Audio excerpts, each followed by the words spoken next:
50 милиони евра долг на општина Охрид, заедно со јавните предпријатија и училиштата во Охрид. На најдобар можен начин ги илустрира 50 милиони трикови за сиромашење и грабење на граѓаните на Охрид и исто толкав број на изгубени надежи за економски просперитет на градот. Згора на тоа, 200 изгубени судски случаи и уште 428 незавршени судски случаи само ја плетеа мрежата на безизлез во периодот од 2005 до 2013 година. Трупањето на астрономските долгови од една страна и непостоењето на желба на тогашните локални власти да одговорат на барањата, односно да ги сервисираат долговите на оние кои што често обработиле за општина Охрид, оние кои што со мака и труд сработиле дела за Охрид, доведе до тоа да голем број фирми и компании во Охрид бидат затворени, голем број на хипотеки да бидат активирани заради неможноста да се вратат кредитите и голем број граѓани на Охрид да банкротираат, оставајќи ги своите семејства без гола екзистенција. Тоа беа и причините зошто и јас и многу градоначалници после мене и многу локални власти ќе мораат да газат по трнив пат и тие беа 50 милиони за изгубена исто толкава сума на одземени проекти и активности од иднината на Охрид.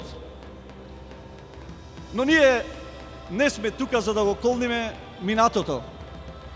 Денес наша грижа мора да биде иднината.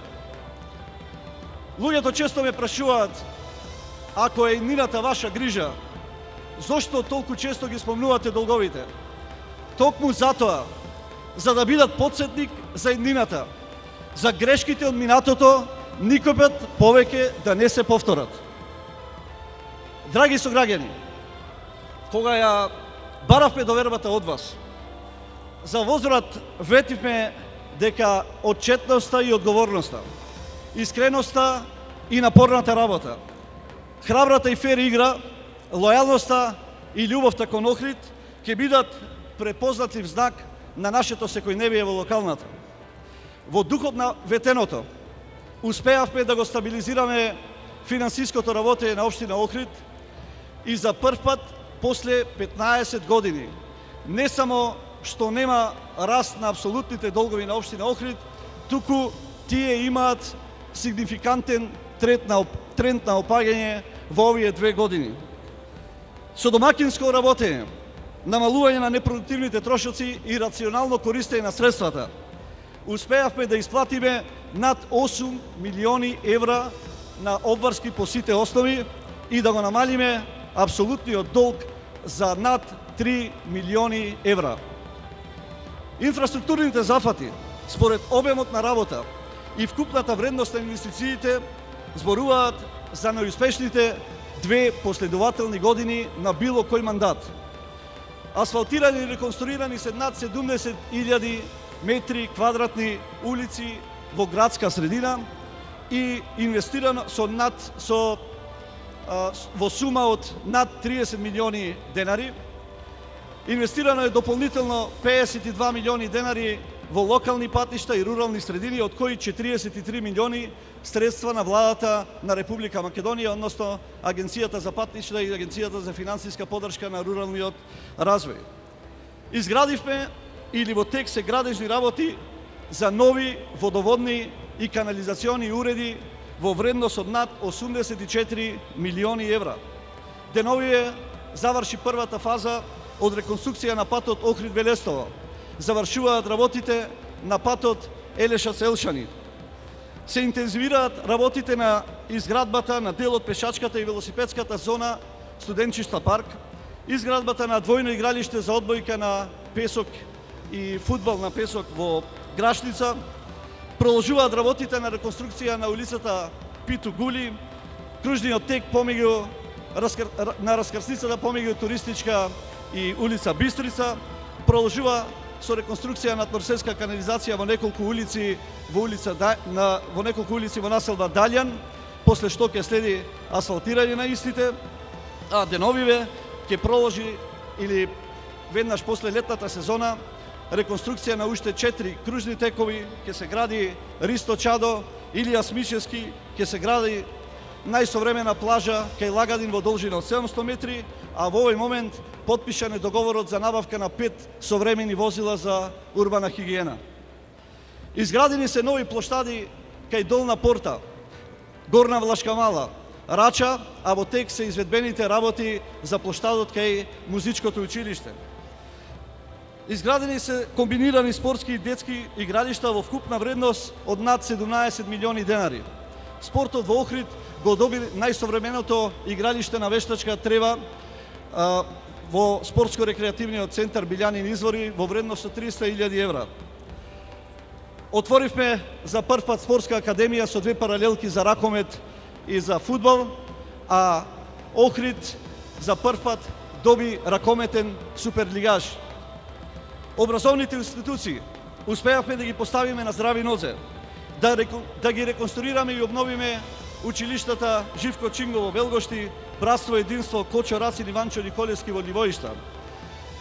Вложувавме во реконструкција на детската градинка Јасна Ристинска над 3 милиони денари, а отворивме градинка или одделение во посебни работни просторни услови во Лесковец, Велгошти и Радој Сановичич.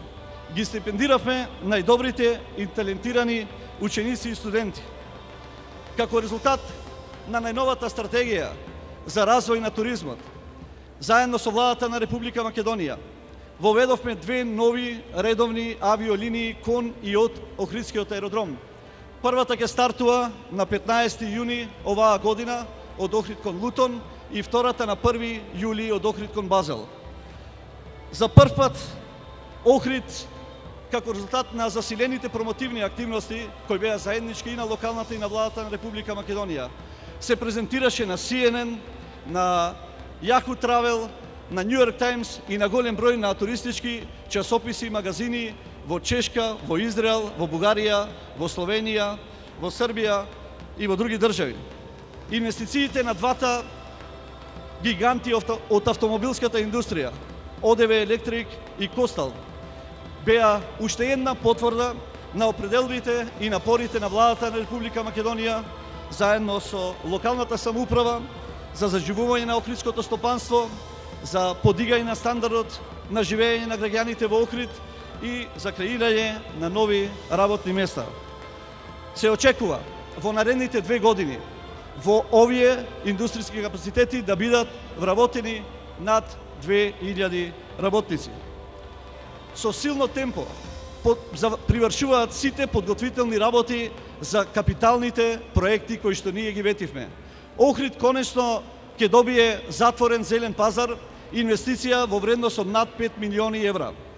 Завршуваат и постапките за започнување на работите за катна гаража, за автобуска станица, за старечки дом на брегот на езерото, а со средства на владата на Република Македонија, односно Агенцијата за спорт и млади, на почеток на август ќе започне изградбата на долго очекуваниот затворен олимписки базен во Охрид. Ова е одговорот кон сите што долго време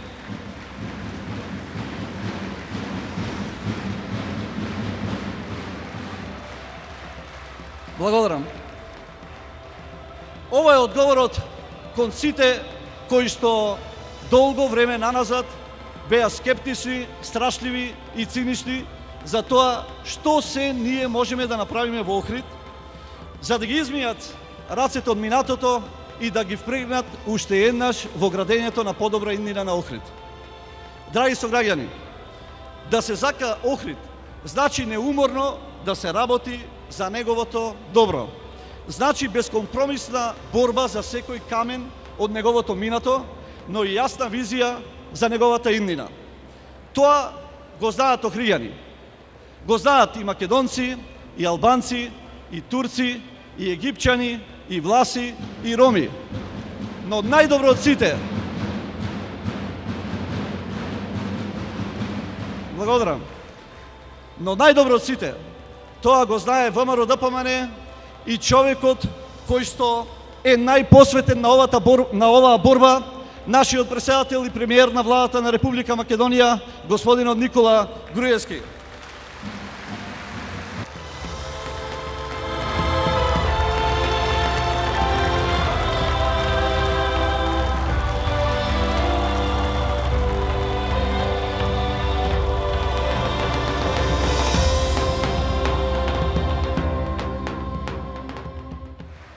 Добар ден за Охрид. Добар ден за Унијата на млади сили, за Унијата на жени и за Советот на ветерани. Почитувани пријатели, денес нашата бројка е нашиот одговор на сите оние што се обидуваат да внесат немир и нестабилност во животот на Република Македонија. Денес разликата помеѓу членовите на ВМРО ДПМН и раководството на Социјалдемократскиот сојуз е многу голема. Секој еден член на ВМРО знае и пред 100 години и денес дека е подобро да те осудат за верност отколку да те наградат за предавство. За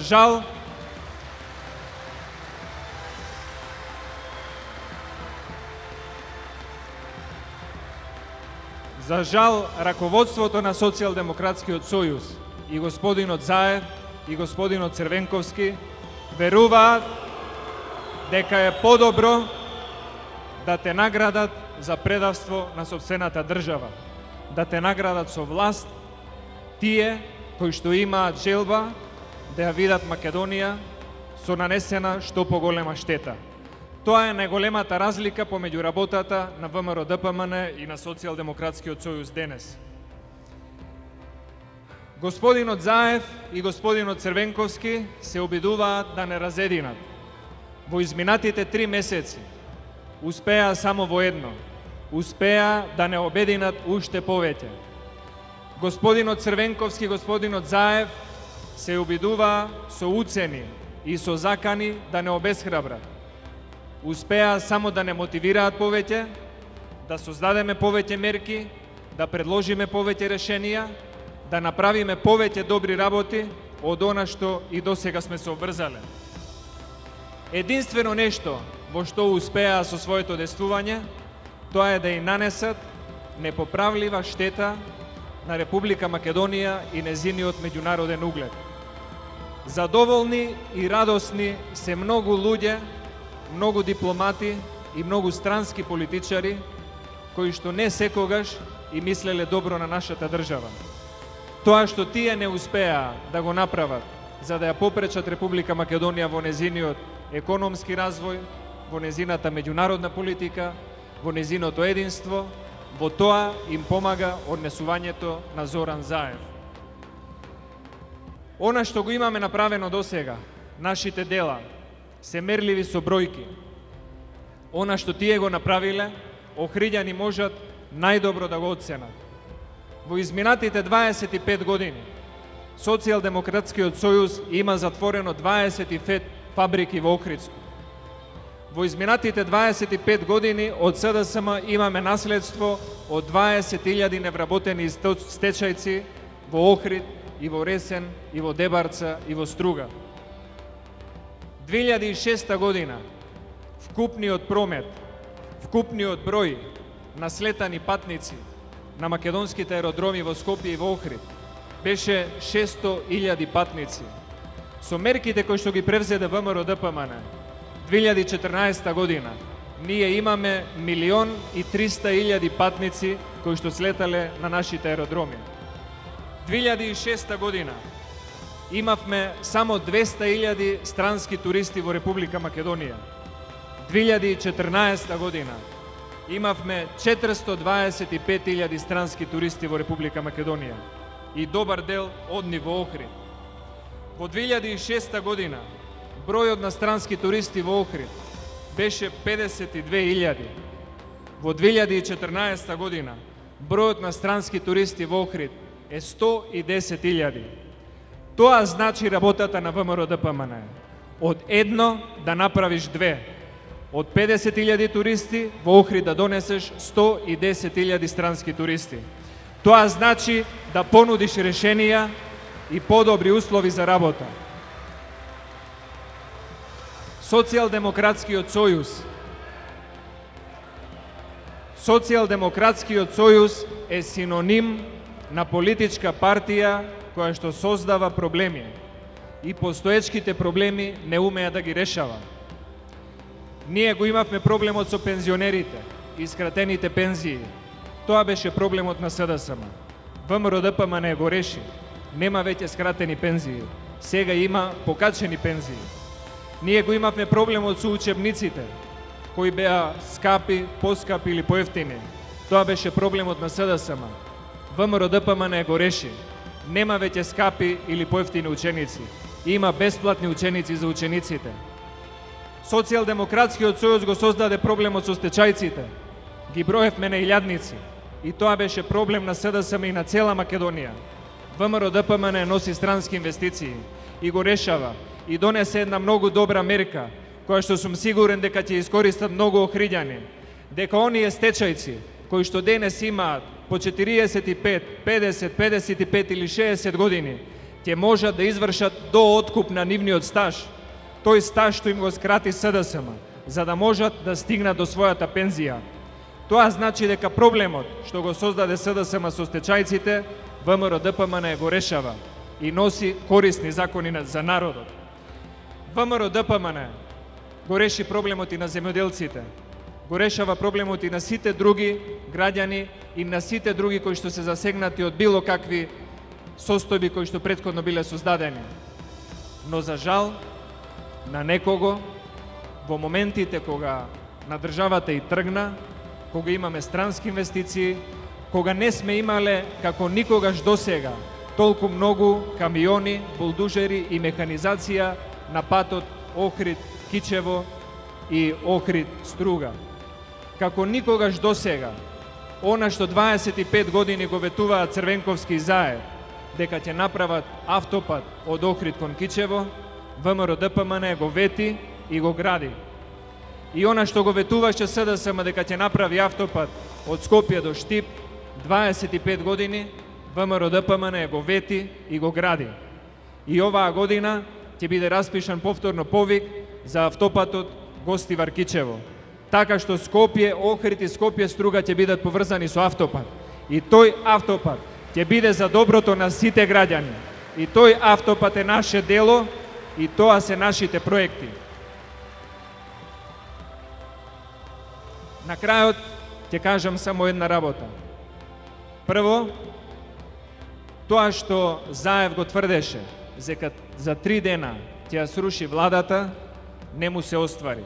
Затоа што владата не е есенски лист.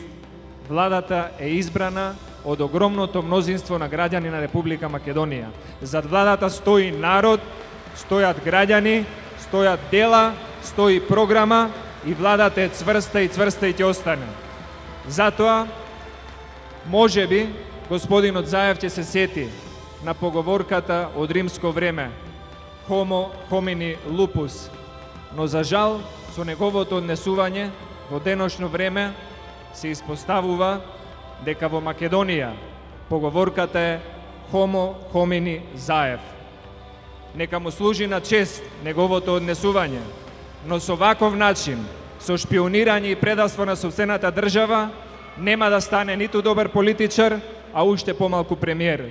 Им прави штета не само на членовите на ВМРО-ДПМН, прави штета на цела држава и на членовите на Социјалдемократскиот сојуз, кои што не сме ги двоеле од ниедна законска мерка. Затоа пораката е на сите овие негови обиди за дестабилизација да одговориме со единство, со достоинство, со стабилност и со спокојство. Досега функционираше се и од денес натаму ќе функционира се. Заев е и ќе помине, Република Македонија е и ќе остане. Да живее Република Македонија, да живее ВМРО-ДПМН.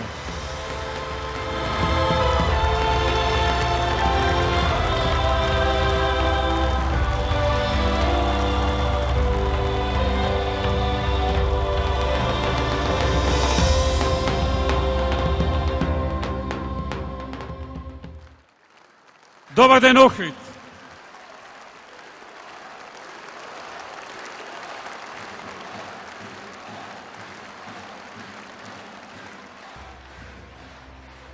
Добар ден, Охрид, градот кој е гордост за Македонија, по која препознава нашата држава, символ на нашата култура, историја и идентитет. Добар ден, наши пријатели и подржувачи и од Охрид, и од Дебарца, и од Струга, и од Вечани, и од сите околни населени места од овој регион.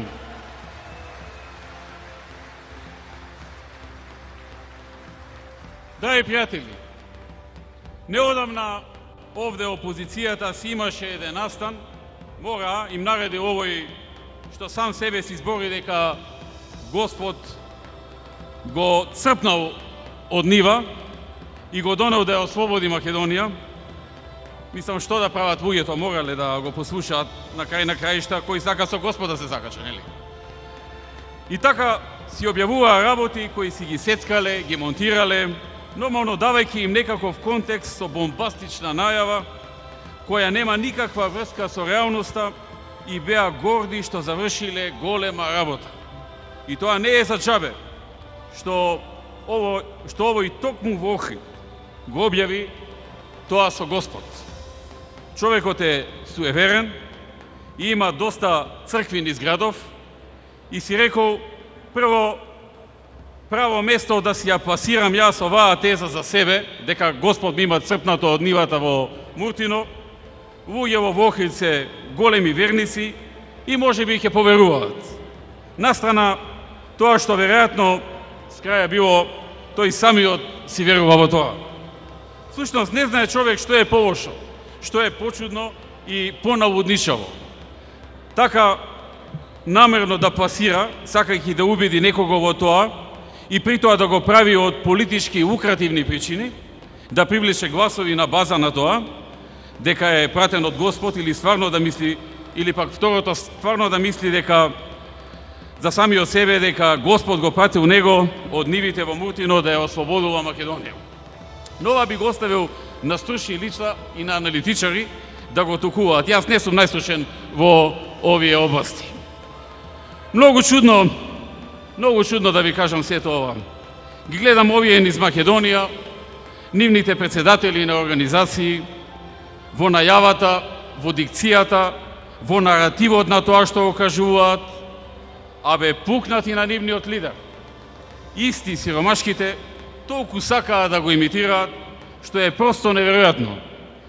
Или мораат кутрите зашто си викаат сигурно овој нашиот со Господ е на линија и 100% ако сме како него може и нас да не црпне од кафеаните низ Охрид, например од Летница или Стар Чинар и да не лансира некаде, нешто јако да стане. Па во право се луѓе од локалнава на СДСМ си викаат, ако овој стана лидер на опозицијата, за нас лимитот е многу повисок. И сигурно цилјаат на местото на Бан Ки Мун или во најмала рака на Јункер во комисијата. Тие преходните повеќе Бранко си го имитираа. Ама овие новите имаат нов модел, нов идол, Зоран Заев. Сега Бранко им ги помати сметките пред некој ден, се јави, нели? И гарант си викаат, а што ако и Бранко е пратен од Господ? Па им внесе една мала дилема.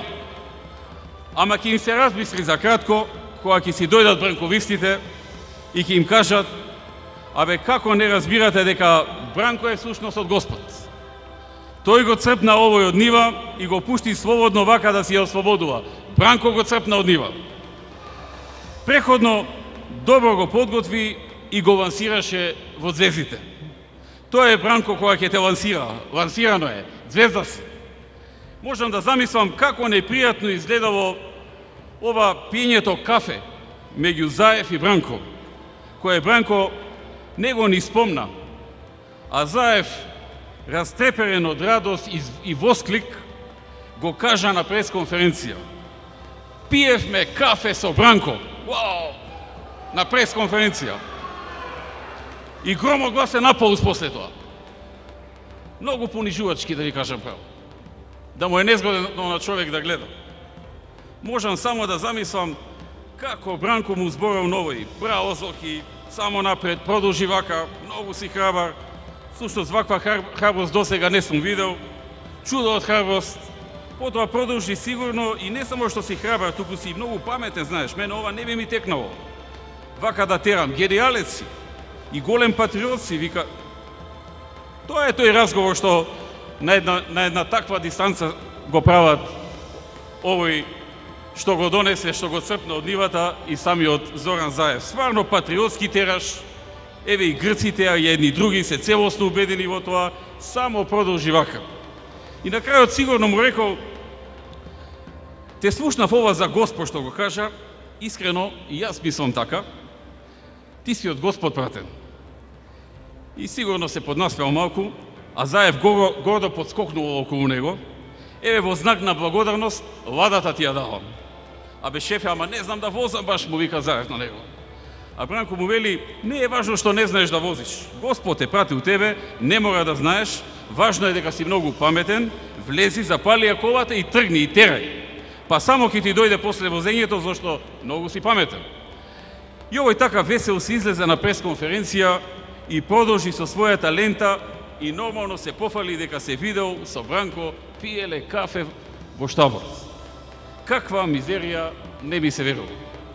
А едниот што е марионета во сценариото, ќе си рече човек толку му сече, нека се радува, ама другиот што пробува да се представи како некој нов да е, како да не го познаваме, демек сега се појави во политиката, како да не го паметиме, како да не знаеме кој е и што прави и што правеше, кој бил и што дела правил во минатото, тоа не ми се верува вака кога го гледам и го слушам.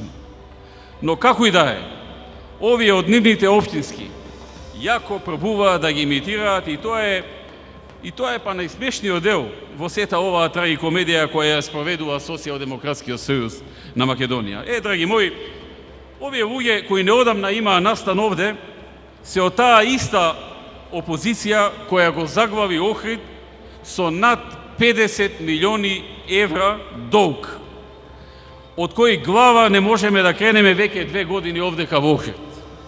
Долг кој го враќа локалната самоуправа и досега е намален за 3 милиони евра, а исплатени се над 8 милиони евра разни камати и други главници. Тоа е истата опозиција која го удави Охрид во криминали, во перење пари, во незаконски набавки и договори. Истата опозиција која шуруваше со подземјето, чии експоненти со нога ја отвараа вратата на градоначалникот, ги киднапираа и третираа како измеќари. Град во кој избори на СДСМ, истите тие од подземјето му ги добиваа со купување на гласови, со притисоци и со закани кон граѓаните од сите заедници, а за возврат добиваа тендери и бизниси од општината. Си креираа и договараа задолжувања и на најбрутален и безобразен начин го клекнаа Охрид на колена со 50 милиони евра долг, износ кој што е голем и за државата, а камоли за еден град како Охрид. Тие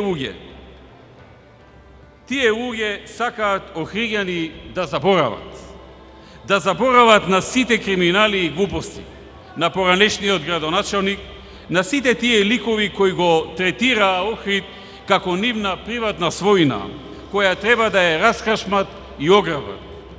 Но Охрид не само што не заборава, Охрид враќа.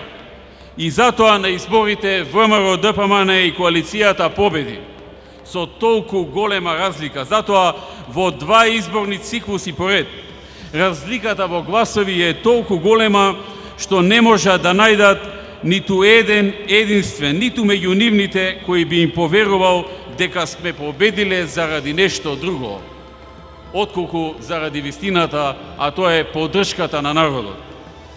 Охриѓани враќаат и тоа така треба. И ние сме свесни за тоа, како што сме свесни и за очекувањата кои охриѓани ги има од нас и од градоначалникот, очекувања кои беа доста високи и со право високи. Охрид заслужува повеќе и ние навистина правиме максимум колку што можеме да помогнеме во повеќе области каде тоа е возможно во оваа исклучително комплицирана ситуација во која што поранешното раководство го остави градот. Свесен сум дека има доста проблеми. Свесен сум за секојдневието во Охрид. Знам наизворно за вашите проблеми и знам дека мора да направиме нешто повеќе. Неодамна повторно во мојот кабинет беше градоначалникот на Охрид и повторно ги дискутиравме сите оние важни теми за Охрид. Тоа беше пред околу недела-две, каде што проект по проект повторно дискутиравме што можеме во една ваква комплицирана ситуација да извлечиме и да направиме за Охрид и за охриѓани. Иако сепак и досега се направија многу нешта. Во овој регион во август 2014 година ја започнавме изградбата на технолошко-индустријската развојна зона Струга Охрид на површина од 30 хектари. Зоната во која инвестираме околу 5 милиони евра и која директно допринесува за привлекување на странски инвестиции и отворање на нови работни места за граѓаните. Инфраструктурно е во финална фаза и веќе летово ќе биде оперативна и ќе почнат да се градат првите фабрики во неа. Првата фабрика која ќе почне да се гради во неа е на германската компанија од автомобилската индустрија ОДВ Електрик, која веќе најави инвестиција во оваа зона во висина од 15 милиони евра и планирани 1000 нови работни места за Охрид, за Струга, за Дебарца, за Вевчани и пошироко. Оваа компанија која ќе произведува жичани инсталации за автомобилската индустрија веќе работи во Браунфилд хала и веќе вработи 60 лица, а до крајот на овој месец ќе го комплетира и вториот инвестицијски циклус за набавка на опрема. Денес сакам да најавам дека ОДВ Електрик во јуни започнува и со изградба на својот Гринфилд објект, значи нов објект во зоната кој треба да биде готов во првите месеци од 2016 година. Сакам да истакнам уште нешто, а тоа е дека додека оваа фабрика биде изградена во Браунфилдот, во кој веќе се работи, бројката на вработени од 60 лица ќе се зголеми за 2 до 3 пати, што значи 100 нови вработувања во компанијата до крајот на годината, во времето додека им се гради новата фабрика во зоната. Втора исклучително важна инвестиција во овој регион е од германската компанија од автомобилската индустрија Костал. Костал планира да инвестира околу 80 милиони евра во неколку години и планира да вработи 1000 граѓани од овој регион како директни вработувања, плюс индиректни вработувања. Оваа компанија најдосна на почетокот на 2016 година ќе почне градбата на фабриката која треба да биде готова до крајот на 16-та, но сакам да истакнам една позитивна вест. Костал најдосна оваа есен ќе започне со работа во Браунфилд хала, во некоја постоечка хала, и ќе почне да ги реализира првите вработувања, кои додека се изгради Гринфилд капацитетот, значи новата фабрика, ќе достигнат околу 200 нови работни места, а подосна ќе продолжат во новата фабрика до 1000 нови работни места. Тоа се две огромни фабрики во Охридско-Струшкиот регион, кои дури работат во Браунфилд халите, ќе се вработат 300 до 400 работници, ако ќе станат оперативни со изградени нови објекти, ќе вработат најмалку 2000 директни нови вработувања. Тоа го ветивме на изборите и тоа започна да се реализира.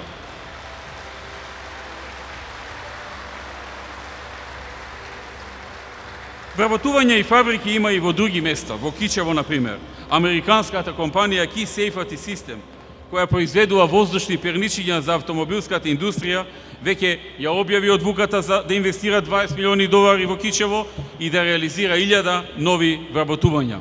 Оваа компанија веќе ги започна подготвителните работи за изградба на своја фабрика во Кичевската зона и оваа фабрика се очекува да биде завршена до крајот на оваа година, 2015. Она што е важно и сакам да го истакнаме дека моментално и оваа компанија во Браунфилд, значи во веќе постоечка хала, вработи 60 луѓе, а до крајот на годината, додека работа таму и додека стане оперативна, новата фабрика ќе се вработат уште 250 работници. 250 нови вработувања за овој град. А потоа во новиот дел, односно во новата фабрика, ќе се достигне бројката од 1000 работници. 3 фабрика во овој регион и над 3000 нови работни места за овој регион. Тоа се конкретни резултати од нашата работа. Тоа е ВМРО ДПМН. Инвестициите, фабриките, работните места не доаѓаат туку така. Не паѓаат од небо. Не доаѓаат случајно. Доаѓаат со многу труд, со многу работа, со многу подготовки, со многу упорност.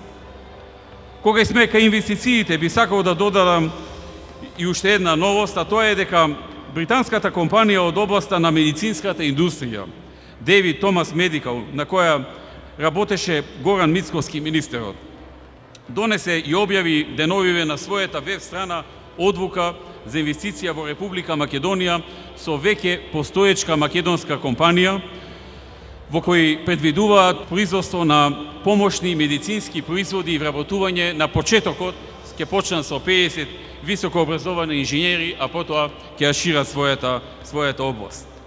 Силно сме фокусирани на инвестициите во патната инфраструктура, која во овој регион е од огромно значење за граѓаните и за компаниите, но и за туристичкиот развој. Изминатите години направивме сериозни инвестиции и реализиравме голем број на проекти. Минатата година отпочнавме со изградба на автопатската делница Кичево-Охрид во должина од 57 км. Проект кој согласно утврдениот рок за градба ќе биде целосно реализиран до јануари 2018 година. Капитален проект за целиот регион и за Република Македонија, која за секој реален човек ќе значи позитивна работа. Проект на кој во огромен дел работат македонски работници и македонски компании. Проект кој еден мал дел на луѓе пробуваат да го извалкаат. Не за друго, туку од едноставна причина што ние го градиме овој автопат, што тие само го говореа, а никогаш ништо не направија. Бидејќи нивниот гнев и нивната омрза потекнуваат од тоа зошто ние реализираме капитални проекти и создаваме дела и со тоа се гледа нивното неработење во минатото. Со нашите проекти, кои значат за секој граѓанин на нашата држава, тие практично дополнително се разобличуваат во нивното неработење и безиденост. Автопатот Кичево-Охрид ќе биде дополнет и со уште еден капитален проект на кој посветено со години работиме, а тоа е изградбата на автопат Гостивар-Кичево, кој ќе значи поврзување на автопатот Скопје-Гостивар и новиот автопат Кичево-Охрид. Денес сакам да најавам дека како што кажавме, така и направивме. На минатата седница на владата, сега во вторникот, веќе ја усвоивме физибилити студијата за овој проект и ја донесовме одлуката за почеток на постапката за изградба на автопатот Гостивар-Кичево преку концесија, а набрзо ќе биде објавен и повикот за избор на концесионер кој ќе ја гради оваа автопатска делница, која ќе биде во должина од 47 км и со која Скопје и Охрид ќе бидат целосно поврзани со автопат. Планот е некаде во мај да излезе овој оглас за изнаоѓање концесионер. Во регионов, за реконструкција на регионалниот патен правец Струга-Дебар, изминативе години инвестиравме околу 10 милиони евра за 50 километри, а на кој во месец мај почнуваме со поставување на нова сообраќајна сигнализација и опрема од околу 100.000 евра. Во делот на реконструирање и модернизација на регионалните и локалните патни правци, изминативе неколку години во овој регион реализиравме повеќе од 40 проекти за повеќе од 80 километри патни правци, за кои се инвестирани повеќе од 5,5 милиони евра, од кои само во Охрид се инвестирани околу 1,5 милион евра за 19 километри локална и регионална патна мрежа. И ќе продолжиме да инвестираме во подобрување на инфраструктурата. И ние од централната власт и градоначалникот овде во Охрид. Веќе работиме на докомплетирање на проектната документација за изградба на автопатската делница Требениште-Струга во должина од 8,5 км, пошто во првата половина на 2016 година ќе започнеме и со отпочнување на градежните активности во висина од околу 45 милиони евра. На почетокот, во првата половина на 2016 ќе започне градбата и на овој автопат. Во јуни-јули започнуваме со градежни активности за модернизација и рехабилитација на влезот и излезот на Кичево и транзитниот пат низ Кичево, кој ќе биде унапреден, како и за рехабилитација на регионалниот пат Струга, Дрсвајца, Бичова, Татеши, што ќе продолжи и во наредната година, за што ќе бидат инвестирани околу 600.000 евра. Многу значајна инвестиција за овој регион е изградбата на експресниот пат Охрид-Пештани во должина од 14,5 километри и инвестиција од околу 60 милиони евра.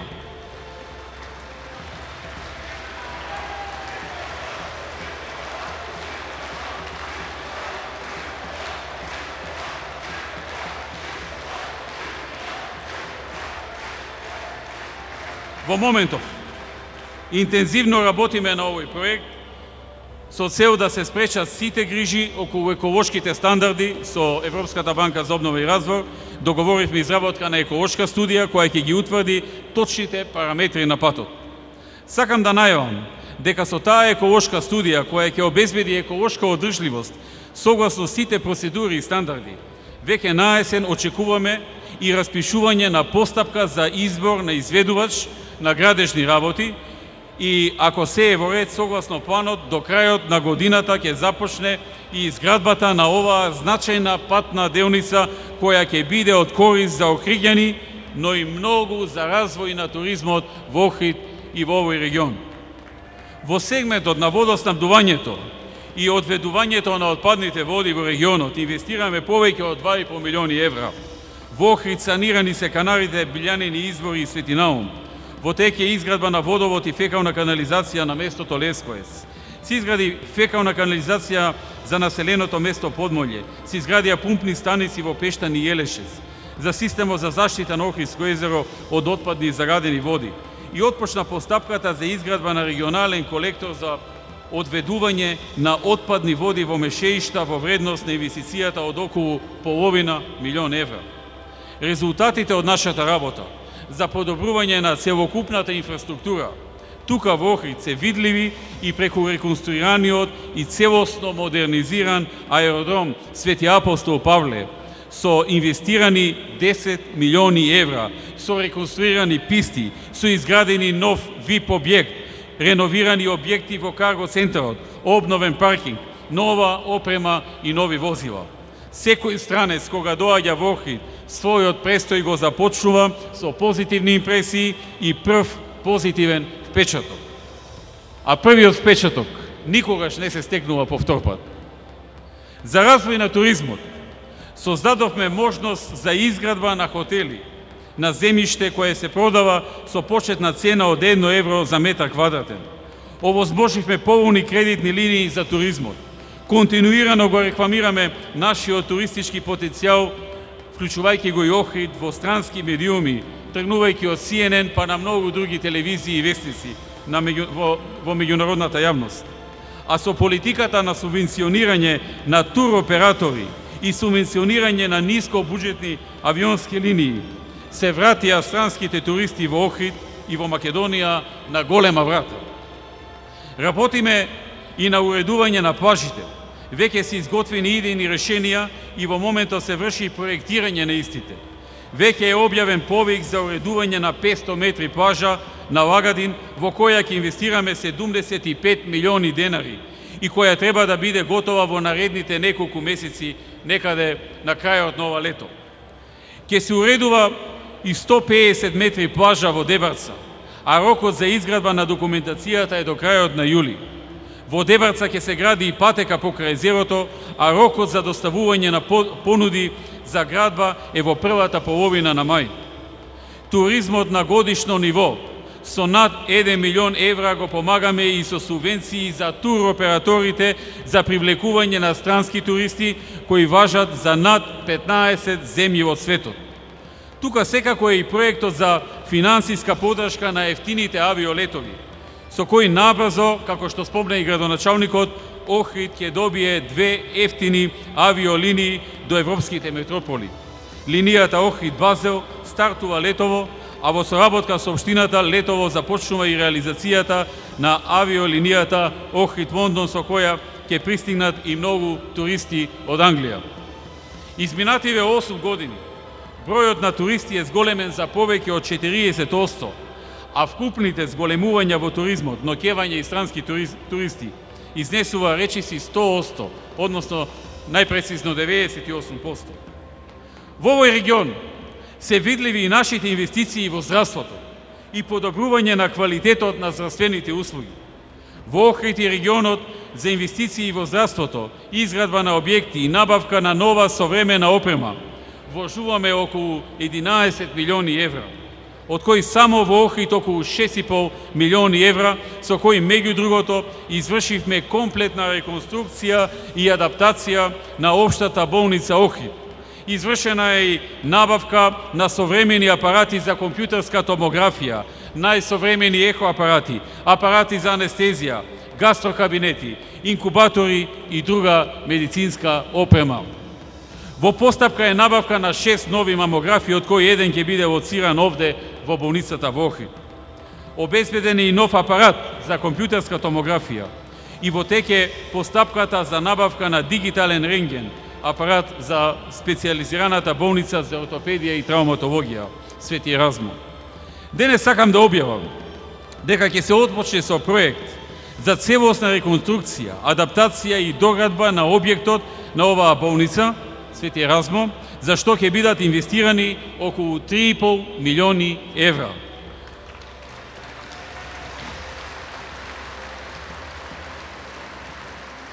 Во фаза сме на изработка на основен проект, а почетокот на првата фаза од градежните работи ќе започне наредната година. Исто така, она што е значено за овој регион е изградбата на новата болница во Кичево која е во тек. Проект со кој Кичево и регионот ќе добие нова современа општа болница со цел задоволување на потребите на над 80.000 жители. Од огромно значење за жителите на Кичево и Кичевско. Се реализира првата фаза, а можам да кажам дека до крајот на оваа година ќе се отпочне со реализација и на втората фаза и проектот ќе заврши кон крајот на 2016 година во вредност од 3 милиони евра. Во овој регион, во здравството, изминатите години се вработија 157 лица, од кои 71 лекар. За подобрување на здравствената заштита и услуги во руралните средини, овозможивме отворање на 8 нови рурални аптеки, а проектот Рурален доктор се спроведува во 16 населени места во општина Дебарци. Образованието продолжува да биде во нашиот фокус. Тоа е нашата гаранција за создавање на здрави генерации и сигурна иднина. Во целиот овој регион се инвестирани 6 милиони евра за изградба на училишта и нивна реконструкција и доопремување. Изградени се 6 нови училишта, а реконструирани и модернизирани се објектите на 41 училиште, од кои само во Охрид извршена е реконструкција на 11 училишта. Охрид повторно е универзитетски центар со доаѓањето, односно формирањето на Универзитетот Свети Апостол Павле. И подготовката за негово преселување во просториите, во касарните, кои се адаптираат и реконструираат, ќе му даде една нова димензија. Во областа на спортот во Охрид и регионот се инвестирани 2 милиони евра за изградба на спортски сали и спортски терени. Денес сакам да најавам дека наскоро ќе започне реализација на еден долго очекуван проект за Охрид и охријани, а тоа е градбата на затворениот базен. Проект кој вреди 5 милиони евра и ќе започне со реализација во наредните неколку месеци. Објектот ќе се простира на површина од 15.000 метри квадратни, со предвидени трибини и над 500 седишта, со димензии на базенот од 33 на 22 метри, со ова по долги години исчекување, Охрид и охријани, се разбира и туристите кои доаѓаат, ќе добијат затворен базен, во чии рамки ќе има и деловен простор. Јавниот повик за изведувач на овој проект ќе излезе следниот месец, наредниот месец во месец мај. И со тоа започнува процедурата за градба на Охридскиот базен.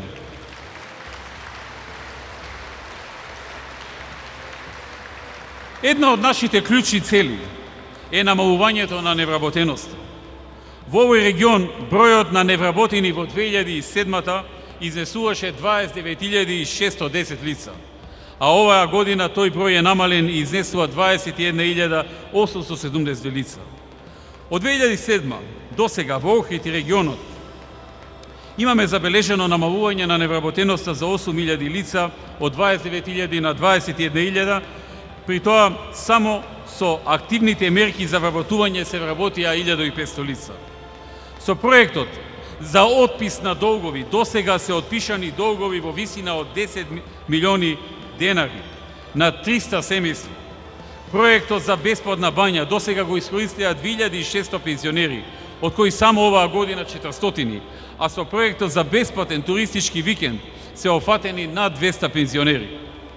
За земјоделците од овој регион, изминатите години исплативме над 15 милиони евра за субвенции. Оваа година земјоделците од целиот овој регион ќе добијат повеќе од 2,5 милиони евра субвенции. Почитувани, продолжуваме понатаму. Продолжуваме и со други планови, и со други идеи, кои ги развиваме за тоа како да му помогнеме на Охрид, но и на целиот регион во овој дел на Македонија. Сакам за крај да објавам уште 3 работи. Прво, сакам да ви известам дека на последната седница на владата се усвоија измените на Законот за работни односи со кои се овозможи продолжување на платеното породилно отсуство за мајките кои ќе родат 2, 3 или повеќе деца одеднаш од 12 месеци на 15 месеци. Оваа мерка која ја најавивме пред 7 дена, веќе во вторникот е преточена и помина на влада како закон, како законска измена и веќе се наоѓа во парламентот на Република Македонија. Така работиме ние. Најавуваме и брза реализација.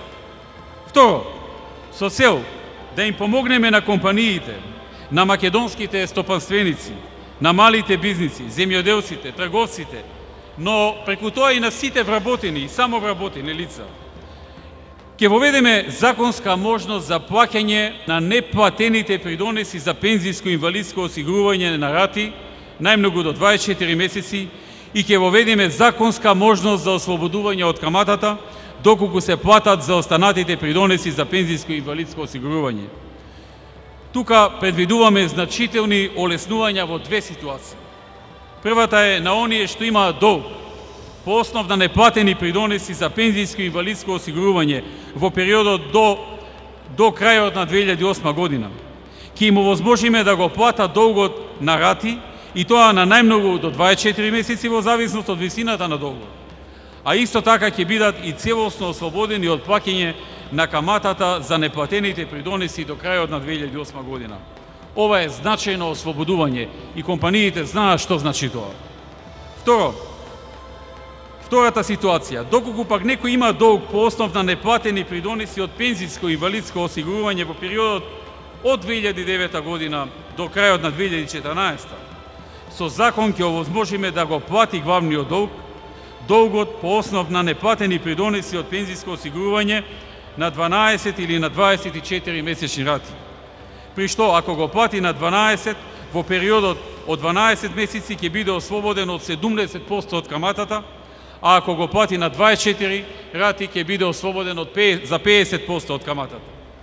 Со обзир дека од 2009 година имаме интегрирана наплата заснована на бруто плата, ова може да помогне во оние фирми кои одреден период заради тешкоти, особено во времето на кризата, воопшто еден период не исплаќале плата, па према тоа не исплаќале и други давачки поврзани со платата. Ова е огромно, значително олеснување за приватниот сектор, за секое правно лице, за секој трговец, за секоја индивидуа, за секој земјоделец, за сите тие вработени таму, за секој мал, голем или среден бизнис, за сите оние кои биле погодени од светската економска и европска должничка криза и кои поради тоа западнале во неволја и не можеле да ги платат придонесите за себе и за своите вработени. Трето, нова полна мерка за бизнис секторот, особено за делот на малиот и средниот бизнис, кој ќе значи значително олеснување на работата и намалување на трошоците.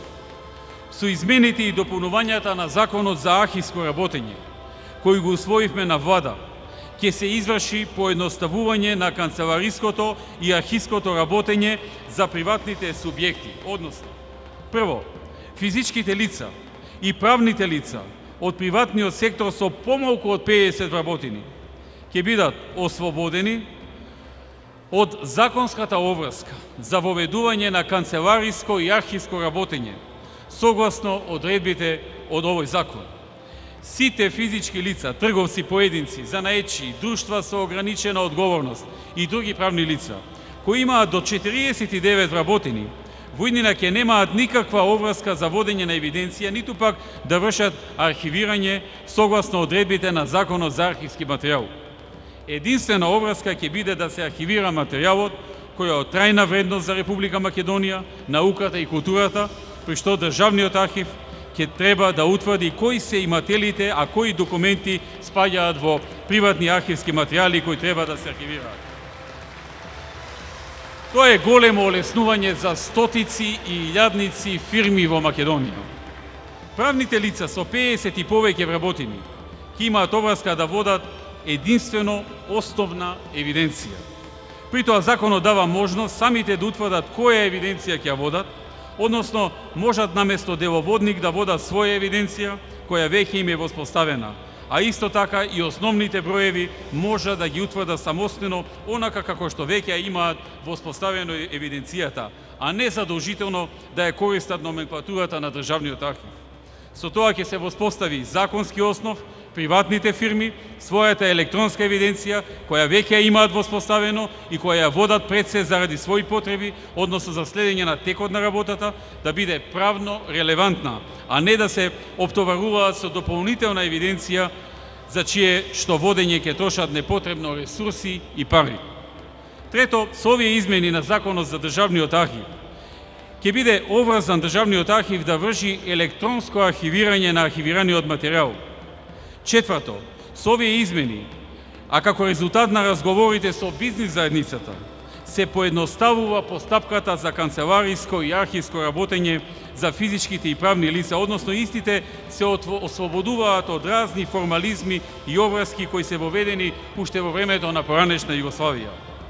И конечно уште една мерка за денес би спомнал, а тоа е дека владата размислува и прави анализа за инженерите кои работат во секторите ИКТ, информатичко-комуникацијски технологии, во државните институции, да се направи зголемување на нивните плати за 30%.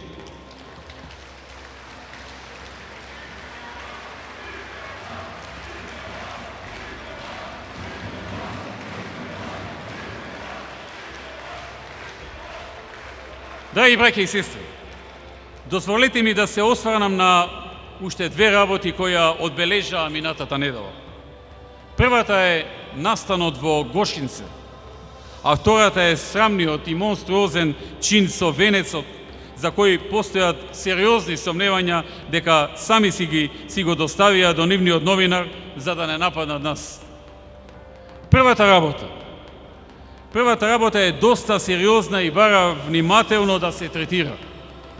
А втората сепак спаѓа во лудори и безобразни манипулации на опозицијата, затоа би се задржал од втор план. Настанот во Гошинце е сериозен настан во кој учествува група на учесници, чиј идентитет веќе е познат на нашите институции и за што е известена меѓународната заедница и институциите во Косово. Предизвици на овој план веројатно ќе продолжат. Ова не смее да се става во дневно-политички контекст. Ги гледам кукавичките јајца снесени од опозицијата. Демек ние стоиме за тоа и да ви кажам искрено ми се гади од таа антидржавна реторика и од целиот тој ланец на настани, што не е ни чудно што многумина ги подсетува со оној од 2001. Но сакам да им порачам една работа на сите инволвирани. Ова не е 2001-та. Институциите ќе делуваат решително и одлучно во рамките на своите надлежности, а потпалувачите од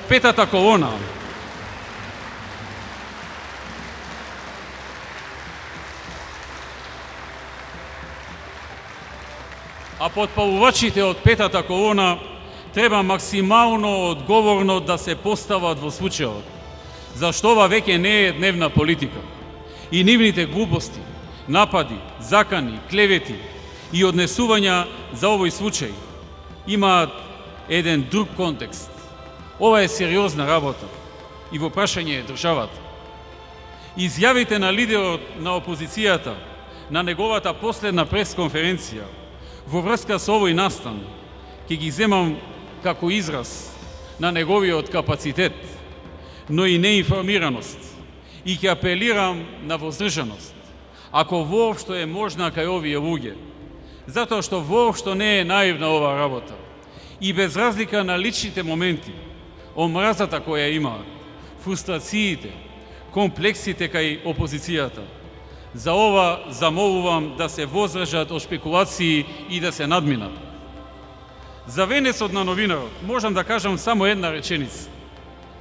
Така провидно и монструозно е тоа што самите си го направија, да човек може само да замисли на што уште се спремни овие луѓе.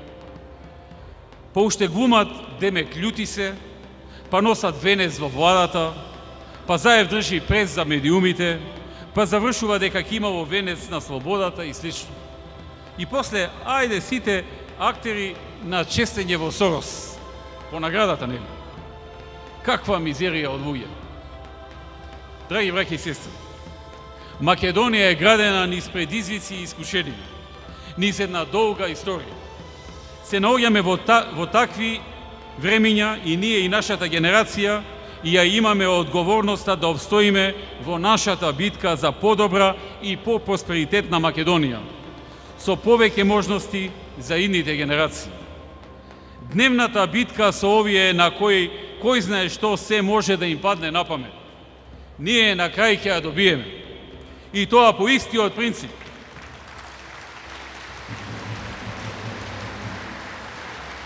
И тоа по истиот принцип по кој Касиус Клеј ги добиваше мечевите. Со нокаут и тоа во ситуација во која противникот мисли дека овој само што не паднал. Јас сум во тоа сигурен и воопшто не е тоа прашање на дилема. Ние имаме една многу поважна работа. Да не дозволиме на тие што го искреира ова сценарио да успеат во намерите за дестабилизација и уназадување на Македонија. А при тоа да обстоиме на агендата за инвестиции и проекти кои треба да носат нови работни места и подобар живот за нашите граѓани, како и нашиот трасиран пат кон Европската Унија и НАТО. Тоа е нашата врвна цел и наша агенда. И ние тоа знаеме и можеме да го направиме. Со работа, со труд, со посветеност, со внимателност и со мудрост и со љубов кон татковината, како што му доликува на ВМРО ДПМН.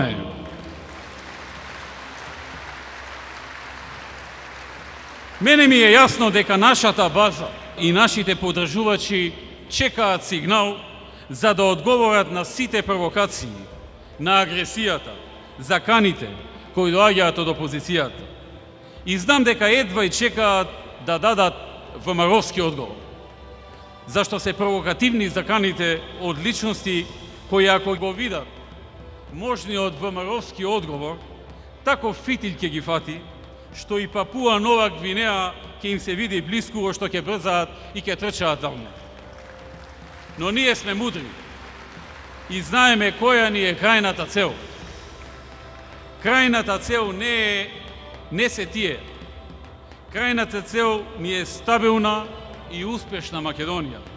И за таа цел вреди и да се истрапат овие што на глава ни се качуваат секој ден и во собствената немок и фрустрации пробуваат да не испровоцираат. за Македонија вреди да се истрапи тоа. И за крај, ако ве прашаат овие од СДСМ нешто за денешниот настан, кажете им, дојде Никола Груевски во Охрид и ви порача, ке ве победиме. Народот е со нас. Ке ве победиме. Ке ве победиме и тоа јако. Што нема да сте свесни што ве задесило.